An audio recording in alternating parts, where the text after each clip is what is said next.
Hey guys, T2RX6 here, back for another Transformers review. And today I'm taking a look at the Cyberfire Bumblebee, and I'm using the new Sony camcorder that I bought while I was on vacation last week. Now, I did film a video for last week, and it was the Flame Burst Optimus Prime, which I bought because of seeing this Cyberfire Bumblebee.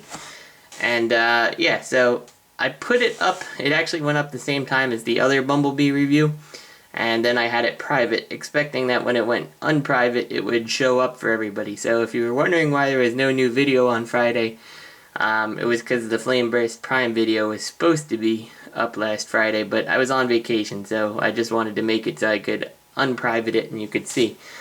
Yeah, so if you don't know what I'm talking about for Flame Burst Prime, just look at my old videos and you'll see it there last week, or 2 weeks ago actually, I'm sorry. So, today is all about the Cyberfire Bumblebee. Couldn't remember his name. And he is a pretty interesting deco of the Camaro mold.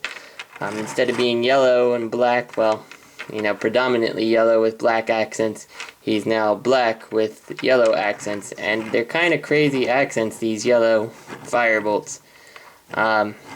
I guess lightning bolts are a better term. The only thing that is kind of bad is that everything here is molded black. So if you were to wipe off all the paint, you would just be left with a black Bumblebee with red windows. Which in itself is not a terrible thing. But because of it, these yellow paint apps, if you've ever tried customizing, yellow is actually one of the hardest colors to put on any surface. And you can see, possibly, at least in person you can tell, that these yellow decos here suffer a little, whereas the other ones are a bit darker. And there's just a couple points throughout where you're going to see that the black is kind of coming through the yellow. But overall, it's not too bad. Now, I did add a couple extra paint apps. For instance, this Camaro SS one, this is actually molded into the car, but it's not painted, so it looks much better when it's painted. I also hit the door handle with a little silver. You can hardly see it, but the mirrors, and then I did the back tail pipes with some mithril silver paint, Games Workshop. These paint apps I did with a Sharpie, a silver Sharpie, which if you've never used one, they are fantastic, the silver Sharpies. And they're real easy to do. So, see how nice it is to be able to zoom and actually have it focus on what you're doing. Here's the Dark of the Moon Bumblebee, and he has that SS detailing in there. In fact, let's put them halfway here. And you can see that the SS detailing is there, it's just not brought out. Now, I did do it on the other side so you can see what it looks like when you bring it out. It's just really easy to do. In fact, I'm going to show you real quick here. What you're going to want is one of these silver Sharpies, which a 2-pack's about like $3 or $4, and a toothpick. And all you're going to do, take your Sharpie and just real gently on the Camaro stuff. Don't put any like real force on it, just kind of run the Sharpie over it, because you don't want any of the ink from the Sharpie to actually get down into the on the paint. But if it does, as you can see, I got a little bit there, that's okay. That's where the toothpick is going to come in handy. So as you can see, that took like 2 seconds, and now the details are brought out. But we do have a little bit of paint. The nice thing about using the Sharpie directly on plastic, if you use it on paint, it's not going to have the same results, is that as long as it's still fairly fresh, you can just kind of scrape it with a toothpick, and you'll scrape off most of those that overshoot of paint there. If you have too much, you may want to put just a little bit of 90%, 91% rubbing alcohol on it, and you should be able to take the rest off. But that looks much better when you bring it out. And I'm going to eventually do the handles and probably the exhaust pipes on this guy too. But I just kind of wanted to show you how you go with a $4 Sharpie and bring out some details. And if you have any Transformers, that little silver Sharpie does wonders. I could show you some of the classics at some point that I've hit the rims with the silver because they were just molded black and made a big difference. So anyway, yeah, here's the two Bumblebees, the Cyberfire and the original, and you can see they're pretty much the same, just the picture. You do have the same mech tech weapon as the original Dark of the Moon one. Flips it out and makes a bigger cannon versus like a machine gun, and it plugs on the roof, but that looks pretty stupid. However, it does give me a good idea to possibly attach the light bar when I make a prowl with a mech tech weapon. We'll see. That's what I'm thinking of doing. But I definitely can't wait to get another one of these and get rid of all the yellow decos and make prowl.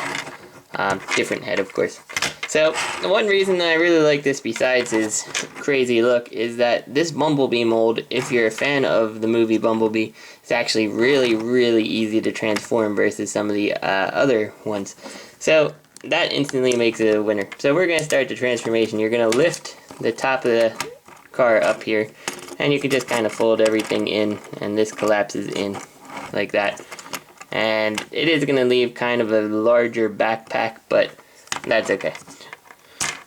Open up your doors, and then on the doors you will see that you've got the red windows,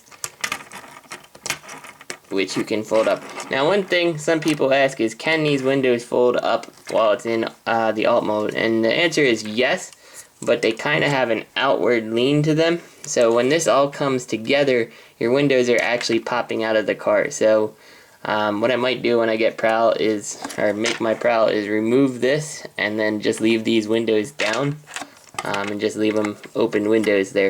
But you can remove this and it all fit back together. It just looks really strange because these windows are not like placed in the right position to line up with the roof or anything. So then you're going to take the wheels here and you're going to fold them out so they touch the door.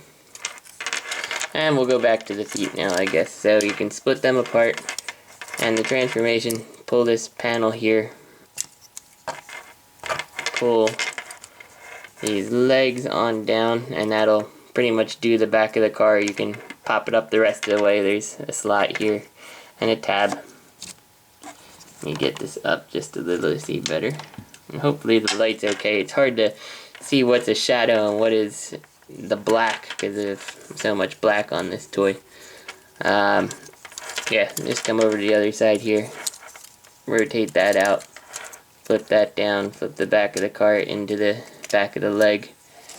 And now there is kind of a problem with this mold that the other version doesn't have. These leg panels are supposed to fold up like this. Now let me get the hands out of the way here. This one folds up fine. This one, and it seems to be a problem with everyone I've encountered, it doesn't really fold all the way like it's supposed to. You can kind of force it in, but even then it still sits out compared to the other one. And I think it either has to do with this is actually a reversed version, possibly, of this. I'm not entirely sure, because no, it looks like it's the right version. So something about this slot here, which I'm sure if we took out the pin we could Dremel this out to make it rotate better, but it definitely gets caught here and doesn't sit correct, and that seems to be a problem that's prevalent with all these Cyberfire Bumblebees. And you're kind of already seeing why I think this guy is awesome. Okay, so now for his hands, they're going to be down. You're going to pull them out, kind of rotate them, pull it out, rotate it, and then lift it up to the sides here. And then one of my favorite things that this one captures is it takes that front splitter and you flip it one of these. Oh, you have to pull this down first, that's right. Pull this down and then you can flip this because it catches his head. And there's a tab back here and a socket there, and as you pull the car down, you're just gonna peg them in together like that. And then you can stand him here, kind of fix his arms, rotate his hands out, fix his arms, rotate his hands out. We gotta take his backpack here, has to come up. It's supposed to be like between here, sort of. It doesn't really like clip in or anything, but that's just how they say it's supposed to be. So you can kind of do what you want with it, but definitely makes a little bit of a difference. Whoops. Caved his knees in with his back of the car. Now the front of the car, you can kind of do what you want. It's on a pretty neat joint system where it's jointed here, and then there's a another swivel here, and by doing so it allows you to bring it up, and then the second swivel actually lets you kind of rotate it on in if you want that more extreme, or you can kind of bring it down a little, or you can just sit it flush if you want, whichever you prefer. I believe the more extreme look is a bit closer to the actual model on the show, or the movie I should say. I like kind of, you know, adjusting it just a little, not so crazy. I don't like when it sits off too far from the chest. Something about there is what I like. And then you are done. Whoops, except for if you close up his chest. And as you can see here, this Bumblebee is, sorry, just trying to adjust my tripod. This Bumblebee is quite evil looking. Again, you got that light piping that just, I don't know, there's no lights that are directly on the back of his head right now. All of them are in front of him. I can block them all out from in front. But this light, in like any type of lighting conditions, in fact, let's see what happens if I turn every single light off, except the very two front ones, because I can't be in complete darkness. You still get it. So, yeah, the light piping on this guy is ridiculous, and it's just the red light piping, just shows so good. You can see how this side piece is a problem here. So, Bumblebee can be fairly tall depending on how you want to do his legs. And the reason I like this guy, I mean, just that evil piercing stare. Let's put this camera to good use here. Look how evil that looks. And by the way, this is why I bought a new camera, because I could never get this close to the face with the old one, and it would not focus. So I'm very impressed to see that now. Look at that craziness. Looks like he's alive. Just awesome looking. And the only thing I can complain about is this back section. There is nothing to clip it in, peg it in, anything like that. So it just tends to flop around, and you know, with moving them around, things just kind of fall. And I don't like that necessarily. But the toy does so much else incredibly that, I don't know, it's a little complaint. And seeing that I don't mess with my toys more than doing the reviews anymore for the most part, yeah, it's not a big deal. His hands have a little bit of a thumb swivel, not much. I think it's only there to accommodate the fact that if you want him to, he can hold his gun, as opposed to having to plug it into any of these mech tech ports on the side. It's really your call what you want to do with that. I really hate this side piece. It's just so annoying. Yeah, and the reason I bought this guy, obviously, well, he was the reason that made me buy this Prime, who is just an incredibly menacing set of Autobots together. Bumblebee's just, his light piping just way outshines that Optimus Prime. It's just ridiculous. There's almost no pose that you can put Bumblebee in that light piping won't show. Optimus Prime's is decent, but I don't know, something about Bumblebee just works, even though it's the same colored plastic. Of course, I painted mine to make it more red on Optimus, but that's what we did. Also, one thing I kind of want to note before we go is that my review, I had actually a different Optimus. One of the gears on this snapped off on me, and it was actually fine, because once I got this one, I realized my axe was broken anyway, and it actually should fold up complete like that and not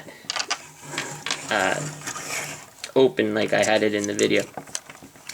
But these guys just look very cool together. I kind of hope that they do a few more with these like insane looking red eyes on Autobots, because they're just really cool. And articulation, you got your knee swivel, but it's a little hampered by the back of the car. Ball joints here, so you got plenty of motion. You got 2 pieces of motion on the leg. I don't know, some people like the chicken leg better. I don't, so I try to avoid it. And you got kind of an ankle swivel here, due to transformation mostly. Upper is on a ball joint, elbow, wrist can swivel in. You got one of the clip system pegs here. It's pretty cool. Head is it's ball jointed, but you're not getting much up and down on it. So you can't really like pose into the left looking up or anything like that, just because of the limitations of the head. But he's a very cool Bumblebee. And if you don't have a Bumblebee, but you like the Camaro, or you like the movie Bumblebee, but you have too many of this colored one, then get this, because this guy is just insane, and he just looks ridiculously cool. So, this is T2RX6. I hope you guys enjoyed the review. I will see you guys next time.